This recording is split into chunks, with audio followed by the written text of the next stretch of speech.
하나님 말씀 함께 보겠습니다. 데살로니가 전서 2장 17절부터 3장 3절까지 말씀입니다. 데살로니가 전서 2장 17절부터 3장 3절까지 말씀 함께 봉독하겠습니다. 형제들아, 우리가 잠시 너희를 떠난 것은 얼굴이요 마음이 아니니 너희 얼굴 보기를 열정으로 더욱 힘썼노라. 그러므로 나 바울은 한 번, 두 번 너희에게 가고자 하였으나 사탄이 우리를 막았도다. 우리의 소망이나 기쁨이나 자랑의 면류관이 무엇이냐? 그가 강림하실 때 우리 주 예수 앞에 너희가 아니냐? 너희는 우리의 영광이요 기쁨이니라.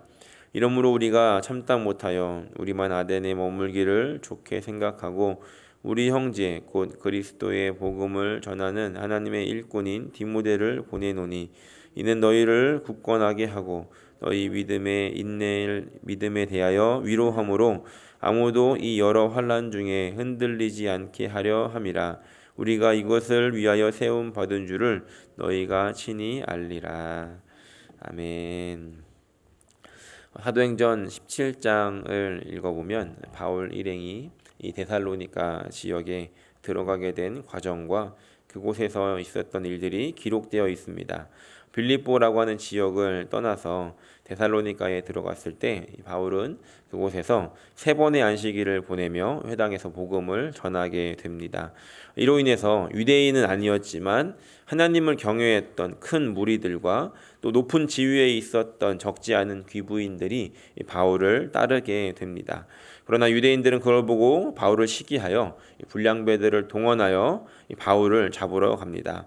그때 바울은 야손이라는 사람의 집에 머물러 있었는데 이들이 야손의 집에 머물러 바울을 찾고자 했지만 바울을 발견하지 못합니다. 그래서 야손과 형제들을 끌고 이 읍장에게로 가서 이들을 고발하는데 그 내용은 이들이 이 로마의 황제의 명을 거역하여서 다른 임금 곧 예수라 하는 자를 따르게 한다고 이렇게 고발을 하게 되어서 이 야손과 형제들은 감옥에 들어갈 신세가 되고 맙니다.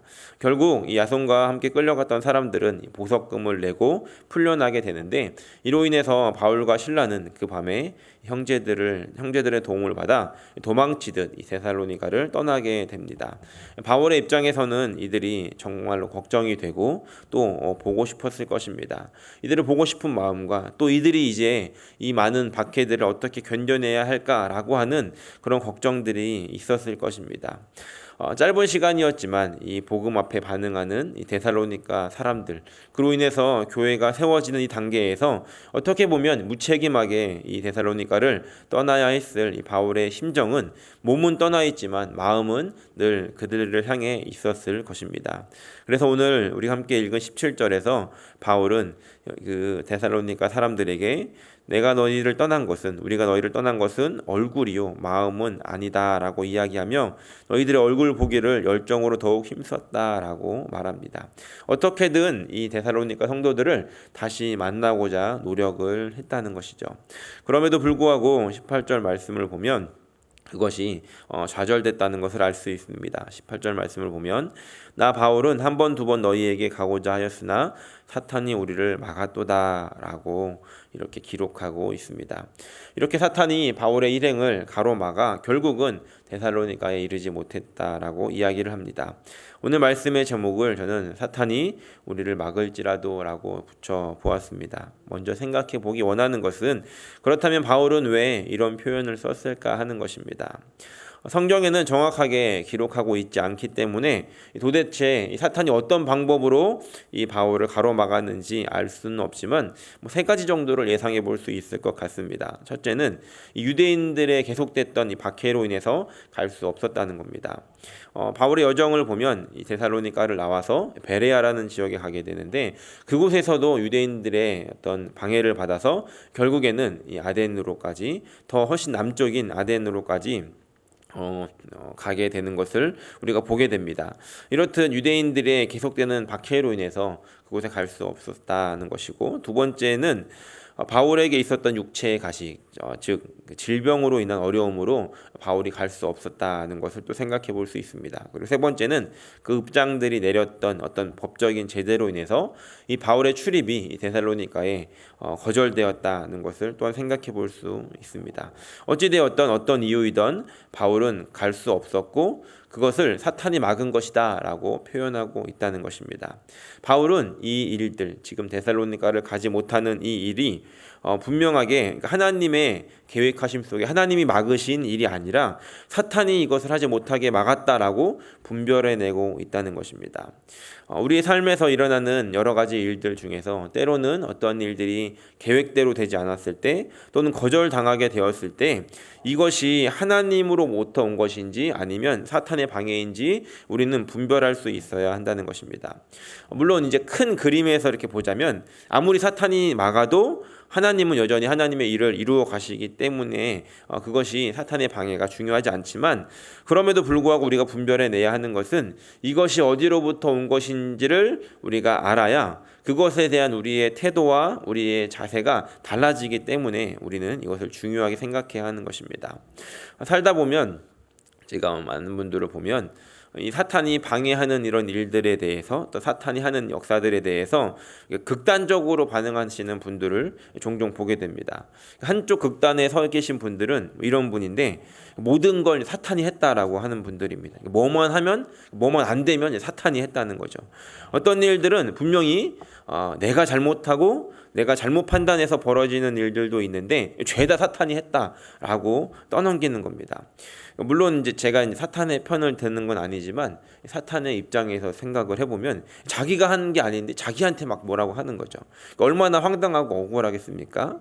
어떤 일들은 하나님께서 멈추게 하시는 일인데 그저 사탄만 내어 쫓고 있다라는 사탄만 내어 쫓고 있는 그런 분들이 있는 것 같습니다. 그리고 또 한쪽의 부류 반대 또 반대의 극단에 있는 분들은 또 어찌 보면 더 위험할 수 있는 분들인데 사탄이 없다라고 생각하는 분들입니다. 그러니까 있다라고 알지만 전혀 의식하며 살고 있지 않는 사람들이라는 것이죠. 그래서 뭐가 잘 되던 잘 되지 않던 다 하나님이 하신다라고 하면서 세상을 그렇게 관망하듯 살아가는 사람들이 있더라는 겁니다. 하나님이 멈추셔도 하나님의 뜻, 사탄이 막아도 하나님의 뜻이라고 말하는 사람들이 있다는 것이죠. 그래서 때로는 사탄의 방해가 있을 때 그것을 물리치면서 뚫고 나아가기를 하나님 원하시는데 그저 그것을 깨닫지 못하고 하나님의 뜻이겠지라고 하면서 그렇게 주저앉는 사람들이 있더라는 겁니다. 그렇게 우리가 주저앉아 버리면 결국에는 이 사탄이 원하는 대로 끌려가고 마는 인생이 되어지고 만다는 것입니다. 그래서 우리는 영적인 분별력을 가지고 살아야 합니다. 이것이 하나님께서 지금 멈추는 일인지 아니면 사탄이 가로막는 것인지 이것을 분별할 수 있어야 한다는 것입니다. 그렇다면 어떻게 알 수 있겠습니까? 사실 잘 모를 때가 많죠. 그래서 우리는 기도해야 하는 것입니다. 하나님 우리에게 분별력을 주셔서 이것이 어디로부터 오는 것인지 깨달을 수 있게 해주십시오라고 분별력을 달라고 기도해야 하는 것입니다. 그리고 그것을 분별해내야 우리의 기도의 방향이 잡힌다는 것입니다. 만약에 이것이 하나님의 뜻이다라는 것들이 깨달아진다면 그것을 알게 된다면 우리는 하나님 이것을 순종할 수 있게 해주십시오라고 기도해야 할 것이지만 이것이 사탄의 방해임이 깨달아진다면 우리는 이것을 대적하고 물리쳐서 이겨내야 한다는 것입니다. 바라기는 모든 순간마다 기도함으로 깨어 있어서 이것이 어디로부터 오는 것인지 이것이 어디로부터 오는 것인지를 분별해내고 또 그것에 따라서 하나님께서 원하시는 기도를 할 수 있는 저 여러분들이 되시기를 예수님의 이름으로 간절히 축원합니다. 다시 말씀으로 돌아가서 19절과 20절 말씀을 보면 바울이 데살로니가 성도들을 어떻게 생각했는지를 우리가 볼 수 있습니다. 19절과 20절입니다. 우리의 소망이나 기쁨이나 자랑의 면류관이 무엇이냐? 그가 강림하실 때 우리 주 예수 앞에 너희가 아니냐? 너희는 우리의 영광이요 기쁨이니라. 바울은 이 데살로니가 성도들을 자랑스럽게 생각했습니다. 예수님께서 다시 오실 때 이 예수님에게 자랑스럽게 들고 갈, 기쁨으로 들고 갈 면류관이 바로 너희들이다라고 이렇게 말하고 있습니다. 예수님께서 다시 오실 때 이 주님께 드릴 열매가 바로 이들이었습니다. 바울이 주님 앞에 자랑스럽게 내어놓을 수 있는 그 기쁨의 열매가 바로 이들이었다는 겁니다. 그런데 안타깝게도 바울은 지금 이들의 소식을 들을 수가 없었습니다. 지금이야 인터넷으로 얼굴을 보고 회의를 하는 시대가 되었지만 이때는 이 얼굴을 보려면 그려가지고 가야 되는 그런 시대였습니다. 그래서 바울은 참다 못해 디모데를 보내기로 결정을 합니다. 오늘 함께 읽은 3장 1절부터 3절 말씀 함께 보겠습니다. 이러므로 우리가 참다 못하여 우리만 아덴에 머물기를 좋게 생각하고 우리 형제 곧 그리스도의 복음을 전하는 하나님의 일꾼인 디모데를 보내노니 이는 너희를 굳건하게 하고 너희 믿음에 대하여 위로함으로 아무도 이 여러 환난 중에 흔들리지 않게 하려 함이라. 우리가 이것을 위하여 세움 받은 줄을 너희가 친히 알리라 라고 이렇게 기록합니다. 이 말씀 속에서 우리는 이제 사탄이 우리를 가로막을 때 우리는 어떻게 해야 하는지를 생각해 볼 수 있게 됩니다. 바울은 최선을 다해서 가고자 했지만 그럴 수 없었습니다. 데살로니가를 떠나 이 옆 동네였던 베레아에서도 아마 바울은 어떻게 해서든 다시 한번 데살로니가를 가고자 했을 것입니다. 하지만 그곳에서도 유대인들의 방해를 받게 되고 결국에는 훨씬 더 아래 동네였던 아덴까지 오게 되었던 것입니다. 사도행전에 따르면 바울이 이 아덴으로 갈 때는 혼자였던 것으로 보여집니다. 그래서 먼저 도착했던 바울은 얼마 후에 이제 바울과 다시 실라와 디모데를 아덴에서 만나게 되는데 이때 바울은 다시 디모데를 이 데살로니가로 보내기로 결정했던 것입니다. 바울이 데살로니가 성도들에게 하고자 했던 것이 무엇이었는가? 2절 말씀을 보면 알 수 있듯이 그들을 굳건하게 하고 그들의 믿음에 대해서 위로하기를 원했고 또 여러 가지 환난 중에서 흔들리지 않게 하기를 원했다는 것입니다. 바울이 이 데살로니가 성도들을 향해 그렇게 하고 싶었지만 자신이 가서 할 수 없게 되자 디모데를 보내서 그 일을 하게 했던 것입니다.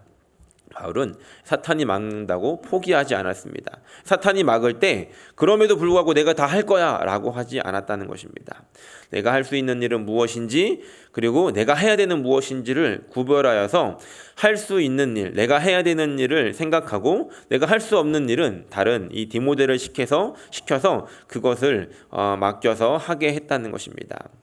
물론 디모데를 보내기로 결정했을 때 이 결정은 쉬운 것이 아니었을 것입니다. 바울의 입장에서 보면 이제 막 아덴에서 다시 팀이 만나서 이루어졌는데 다시 또 혼자가 되어야 하는 그런 입장이었습니다.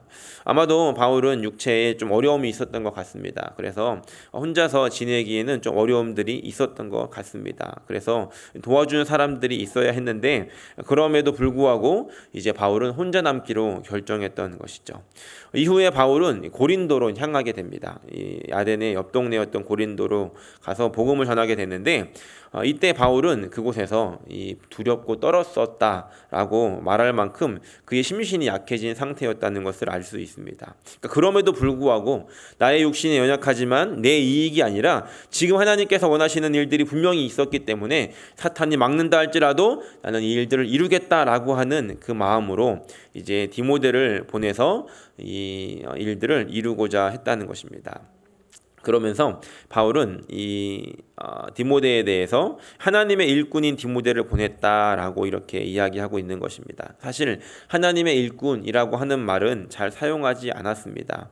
왜냐하면 그 하나님의 일꾼이라는 것은 어떤 큰 역할을 맡은 것으로 보여지기 때문에 이제 나중에 그 발견되어지는 성경의 사본들에 대해서는 이것을 하나님의 일꾼이라고 쓰지 않고 하나님의 종이나 아니면 동역자 이렇게 조금 이렇게 완화된 표현을 사용하는 것을 것을 보게 되는데, 어쨌든 그럼에도 불구하고 이 바울은 디모데를 보내면서 그 권위를 부여하고 이 디모데가 그곳에서 이 바울의 역할을 잘 감당할 수 있도록 힘을 실어 주었다는 것입니다.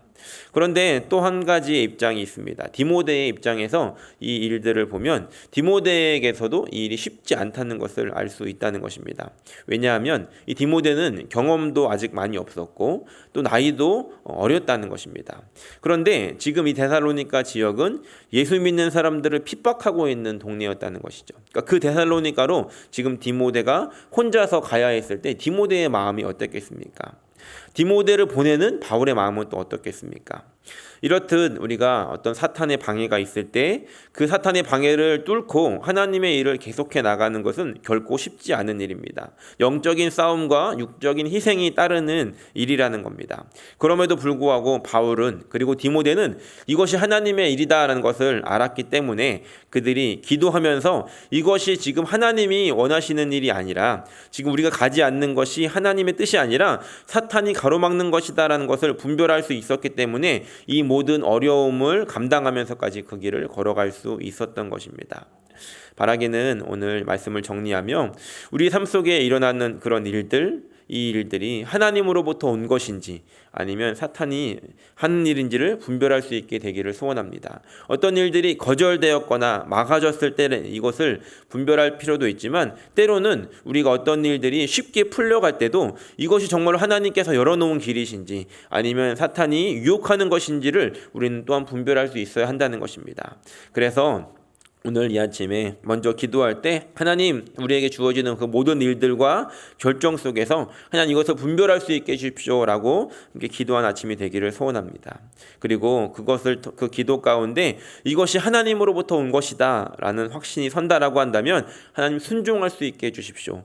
하나님의 원하시는 일이 멈추는 것이라면 멈출 수 있게 순종하게 하시고, 하나님께서 원하시는 것이 가는 것이라면, 계속해서 달려가야 하는 것이라면 하나님 달려갈 수 있도록 순종하게 해주십시오라고 함께 기도하는 아침이 되기를 소원하고, 또 이것이 사탄의 방해다라고 우리가 깨달아진다면 이것을 희생을 감수하고서라도 그 길을 걸어갈 수 있도록 하나님 믿음을 주시고 용기를 주시고 힘을 달라고 기도할 수 있는 아침이 되시기를 예수님의 이름으로 간절히 축원합니다.